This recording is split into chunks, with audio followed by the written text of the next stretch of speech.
to Inside City Hall. I'm your host, Mayor John Leech Jr. And today on our show, we have our Show Deputy City Manager, Justin Johnson. Welcome, Justin. How are you? Welcome.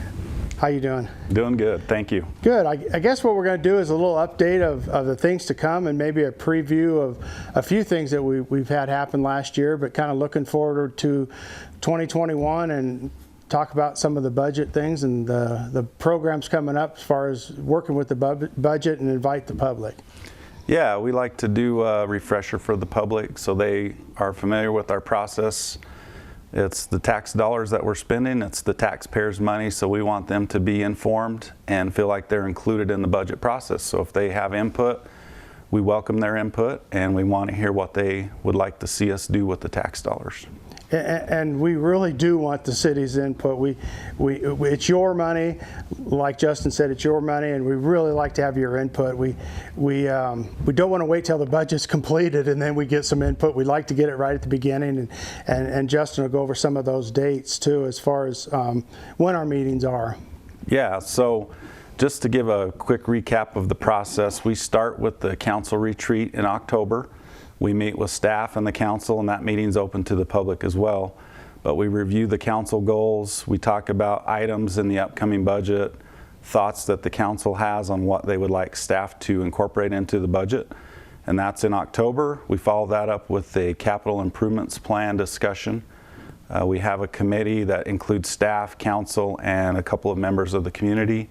We talk about big projects over $50,000.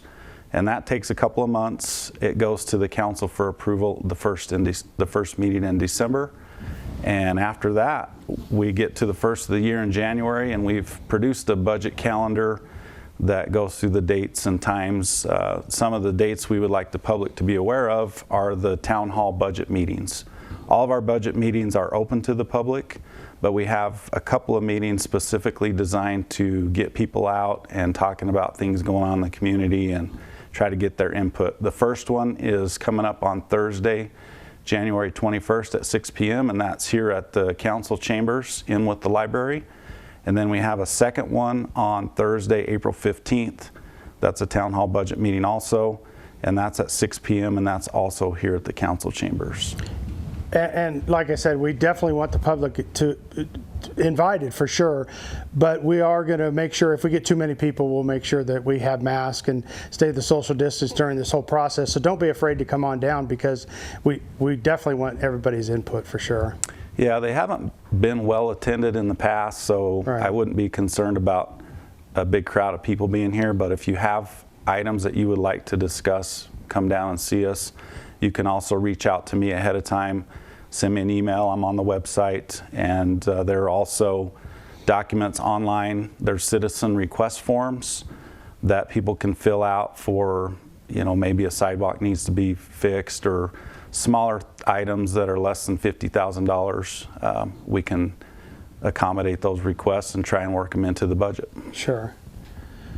So a little bit more I'd like to talk about actually is maybe the capital improvement plan that we have coming up. I think the budget, we know what we want our community to do, we just got to get them involved. So yeah. So with the capital improvement plan, that's for larger projects. One example, a couple of years ago, we had a large contingent of citizens that wanted to see pickleball courts. So we were able to get that project on the capital improvement plan. It's a 5-year plan. Typically the projects come in 5 years down the road. The pickleball group was able to move their project up because they were able to raise their own money. And I don't remember that exact dollar amount. I think it was around $20,000. Right. So they came and said, this project's a priority for us. We feel it's important. We've raised money, so we would like to move up on the project priority list, and which we did. And now we have 4 pickleball courts that have been pretty heavily used, especially in the summer, for that group. So that's one example of what can be done through the CIP or the capital improvement plan. A lot of that's going to be larger projects like major road improvements, water, wastewater improvements, and things of that nature over $50,000. It's pretty, back to the pickleball court, it's pretty amazing how they did that too. When it was just talked about earlier, obviously I was still on the city council then, but it was pretty amazing how they said, well, we're going to raise this much money and we're going to prove to you that we can do it, and they did. And Yes. and if you drive by there in the summertime, it's pretty crowded. They're wanting more already. That's so right. It's a great program. So besides the capital improvements, you want to talk a little bit about our sales tax that's coming up? Yeah, so we've been pretty fortunate in our community. We are a retail hub for the county, and not only our county, but Apache County too, and maybe some others, New Mexico. But we've experienced some good growth in our sales tax, and we feel fortunate that we've been able to see increases and not have to worry about making cuts with our budget. So we've had a good year so far with increases for the last 2 years. A lot of that's related to retail sales. About 80% of that number is through retail. And the surprising part about that is nobody knew what was going to happen during the COVID, because we had no idea what was going to happen to our sales tax. We had no idea, but it's held up pretty strong. It's been doing real well. Yeah, I think initially when we first met with Mayor Seymour and the staff, we had some meetings to talk about our plans for addressing COVID and what we needed to do with budget. We put a lot of our projects on hold because we were expecting some decreases. We thought people would lock down and stay home. Turns out a lot of people wanted to come and experience the outdoors. We saw a lot of people from the valley come up and want to be with their family, but be outside and not be restricted. And we did see a lot of increase in retail revenue because of that. So saying that, we can't see to the future, but I mean, we've had a pretty good year, surprisingly enough. So what do you expect to happen in 2021? I think the expectation's kind of hard to put your finger on. I think as far as we're planning for the budget, we'll plan like we always have. We'll stay conservative. We'll stay below our prior year's actuals. So even if we do experience growth, we have a cushion there to deal with any unforeseen circumstances that may arise. We expect it'll stay similar, probably not as good, but close, and we'll plan to do less than that. So if there is an emergency type situation, we'll be prepared and have the funds to address that and still provide the full services with the parks and all the things that the residents and visitors enjoy. So speaking of our cushion, can you talk a little bit about that? I know the council's put money away over the years just in case something happened. You know, COVID, we didn't know what to expect, but we have money that we set aside in case that happens. Can you talk a little bit about that? Sure. When the voters passed the permanent base adjustment back in 2016, there was a stipulation in that passing that required us to keep $1 million reserve. Since that time, we've boosted our reserve to 3 months of operating in the general fund, and we also have close to 3 months in the water fund and the wastewater fund. So we have sufficient to cover, 3 months of basically no revenue coming in reserve. And with the unexpected hike in sales tax collections this year, we'll probably consider doing more there just to make sure we have plenty of money in reserve. That's sure nice to have, that's for sure. It's nice to be able to brag about, especially sitting on the council and of course the city staff. And a little bit that I'm pretty excited about that we've done for a few years now is the transparency. A lot of people don't know about that, but anything that we do in the city, they can go on our website and see everything that we do. So the transparency is pretty important. It is, and we have all of the adopted budgets are online. You can go to either the administrative services tab on our webpage or the finance department, get to the adopted and draft budgets. You can also access the audited financials. We have an independent auditor come each year, which is required by law. They come and do a full audit on all of our financials, and those are posted online as well. And to get to the transparency documents, other than the budget and the audited financials, you can go through our website through a third-party provider called ClearGov, and you can look up each department, what the POs are, how much they spend money, how much they spend on certain vendors. You can really drill down to the minute details of the data, and basically get anything you want from that website. So that now that you said that, so can you really go on there and say, well, how much did we spend at the dog park? Does it get down to that low? Or the trail system, I know the trail systems it does, but as far as the dog park, can you? You may have to have like project information to drill down that far, but that's something the finance department's happy to help with. If you have any questions, we can certainly get you there if you're having trouble accessing that on your own. What's nice about that, especially if somebody is out there looking and thinking they want to attend our budget session, they can go back and see what we've done this past year and see what money we put aside for anything. I think the easiest way, I personally think, is contact Justin. I mean, he's definitely made our job a lot easier on the council ever since he's been here. I mean, it's just been black and white, and I love how he presents it with your staff. And Carrie, you guys do such an awesome job. A little bit about the comprehensive annual fiscal report. You want to add a little bit to that? Yeah, so when the audit team, the independent auditor comes, they spend about a week on site. We spend a couple of months providing them with data, answering questions, going through our financials. And then usually around the 1st of December, we have them come and do a report of what they found when they did the audit. This year we had an unmodified opinion. It's called a clean opinion. It's a good audit report. We feel like we're improving each year as the finance department. We have a good team, but we're always looking to improve, and we did get a good audit report. And you can go actually look at that audit report. It's online on the city. If you review the city council from December 1st, you can actually go to the tab and get right to that presentation. And it's 20 or 30 slides showing how the city's finances performed over the last year. And there's some comparisons to prior years. And we'll add some slides just to give you a sample of those charts to this inside City Hall today. And it's pretty amazing that you guys do an awesome job. And there's always room for improvement. I don't get it, but I think you guys do a fabulous job now, and our auditors obviously do too. But each year you always say that there's always room for improvement. Right. So it's pretty awesome that you think that way. Like I said, you have a great staff with Carrie and yourself. You guys do a great job.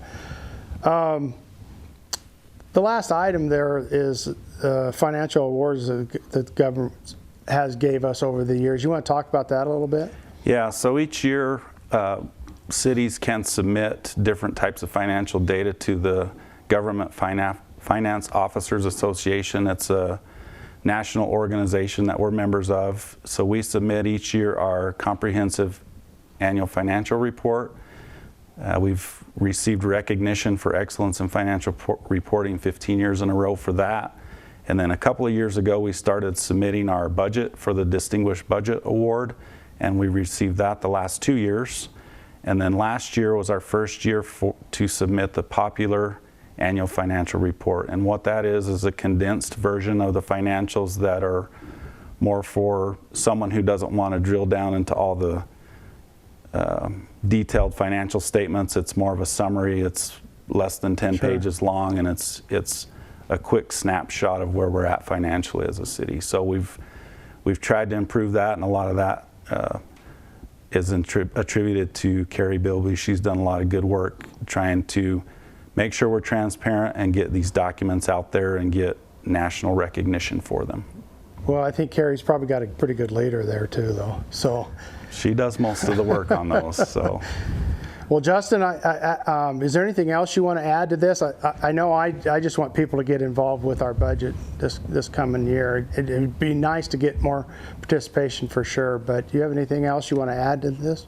No, I think we have a good council that's got a good vision, and I think we work together well with staff and council to build a good budget, and we want to be responsible stewards of the financial tax dollars that we get, and our goal is to do as much as we can in the community and spend the dollars as best we can. So we appreciate the support of the council.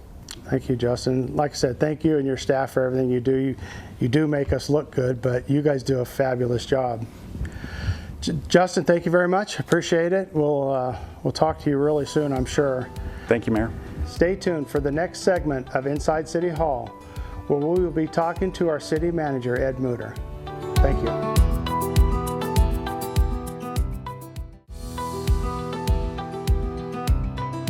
Welcome back to Inside City Hall. Now we have City Manager Ed Mutter. Ed, welcome. Welcome. How are you? Congratulations on being elected mayor. Thank you, I appreciate it. I'm pretty excited.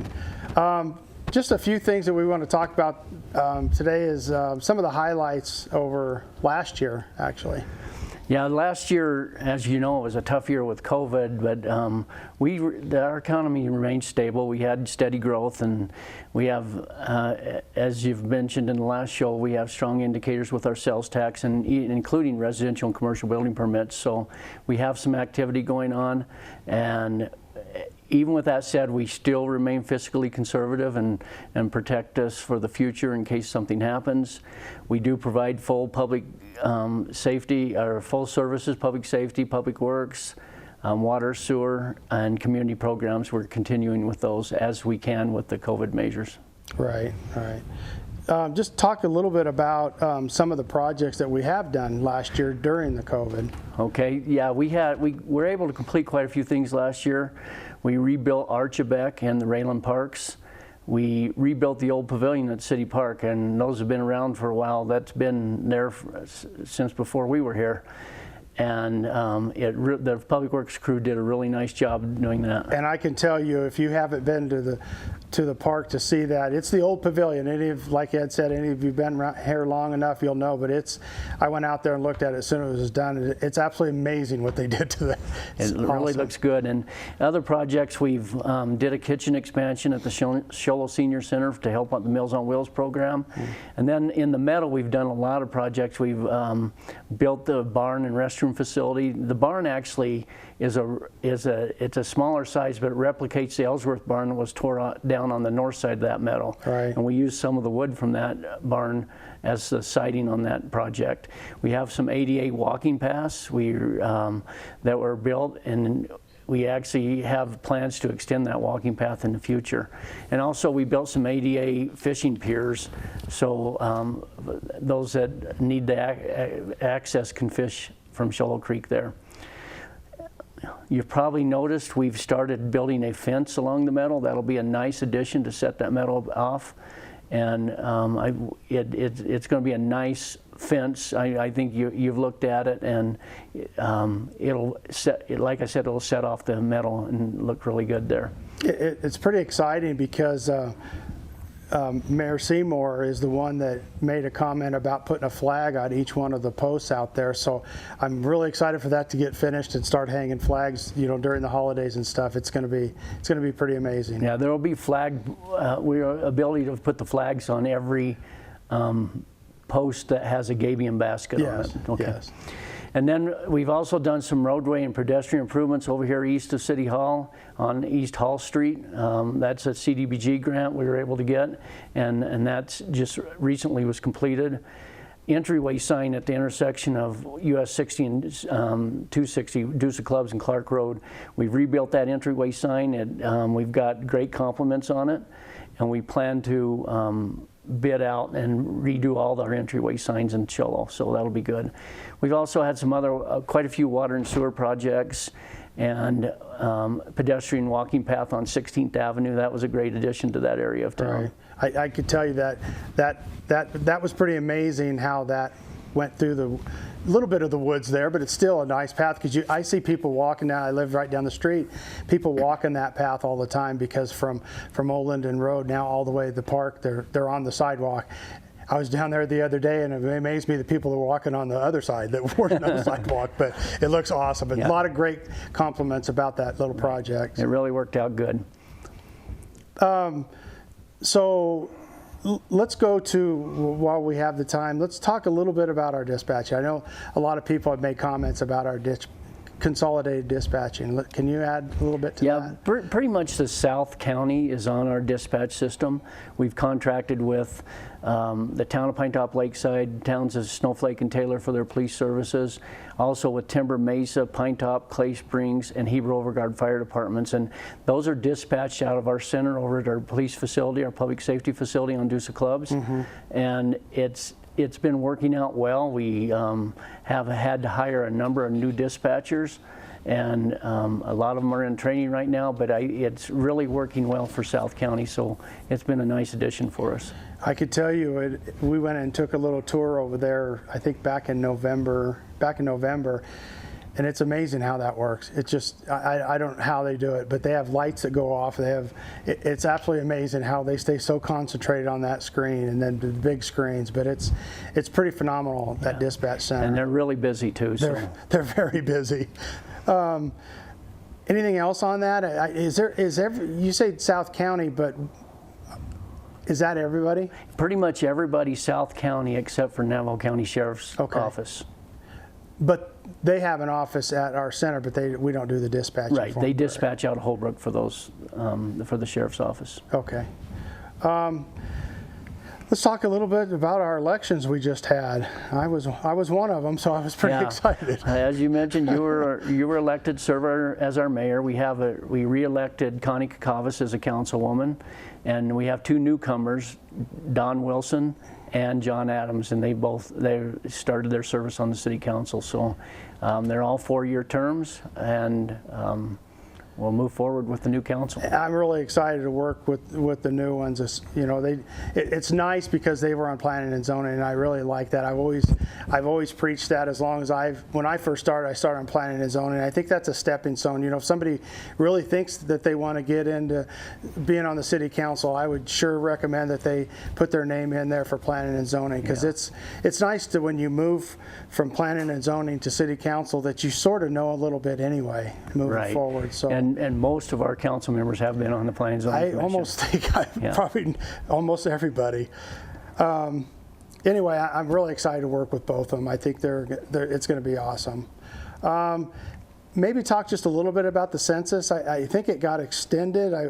Yeah, there were quite a few. There was extensions last year. COVID messed things up for the census. Every 10 years they do a census, but they completed the census. We don't have our numbers yet. They'll probably come out in the springtime soon, in this spring. And we just want to thank everybody that responded to that online census survey, and anyone that actually had a census taker come to their house too. The census helps us with funding, and everyone that gets counted helps the city of Shoalo. And during the COVID, it was probably pretty tough, because when somebody comes knocking at your door, it's like, well, I don't know. So I know it was really tough for them. I knew a few of the people that were out of the city limits that were doing it, and it was very nerve-wracking for them. They'd have to walk up somebody's driveway and knock on the door during the COVID. So I know it was really tough, and I know they did the best job as they could. Yeah, it was definitely a tough year to do the census, but definitely. We'll see how it turns out.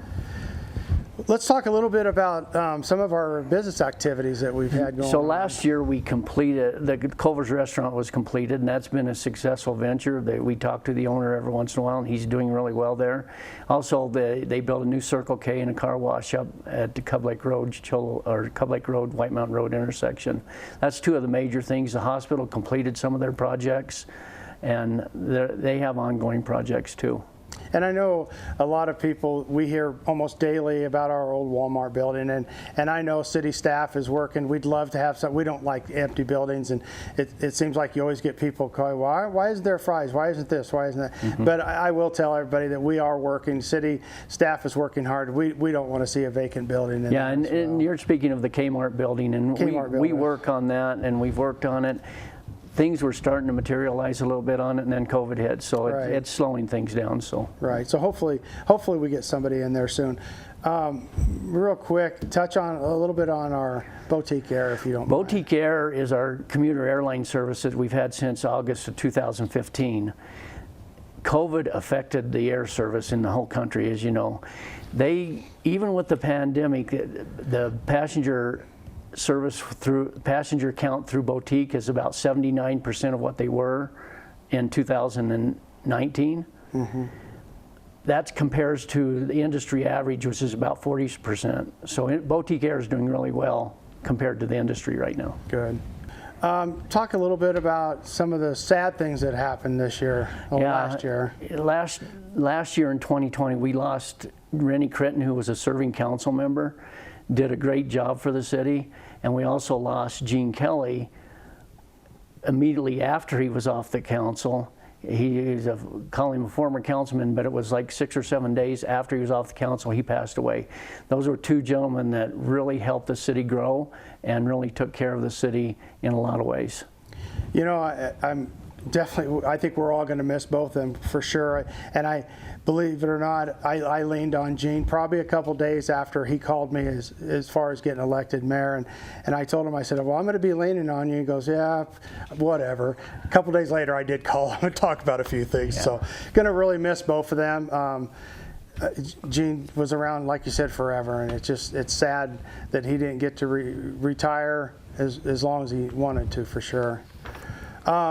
Real quick, if you want to talk a little bit about, or let me just mention plans up for 2021. We have quite a few projects going up. We will spend $7 to $10 million on capital projects, at least that much this next year. We have a little excess from this year, so it could be a little bit more than that. But we have a lot of projects that we're working on, and the citizens and council will see them come to fruition next year. Thank you, I'd appreciate it. Or this year, it should be. You know, I could tell you, I've been on the city council for a little over 12 years, and thank you, Ed, for everything you do for this community. You make us shine, for sure. You do a great job with our city, and we appreciate everything you do. Well, thank you, Mayor. Thank you. I want to thank you all for joining Inside City Hall. Have an awesome day.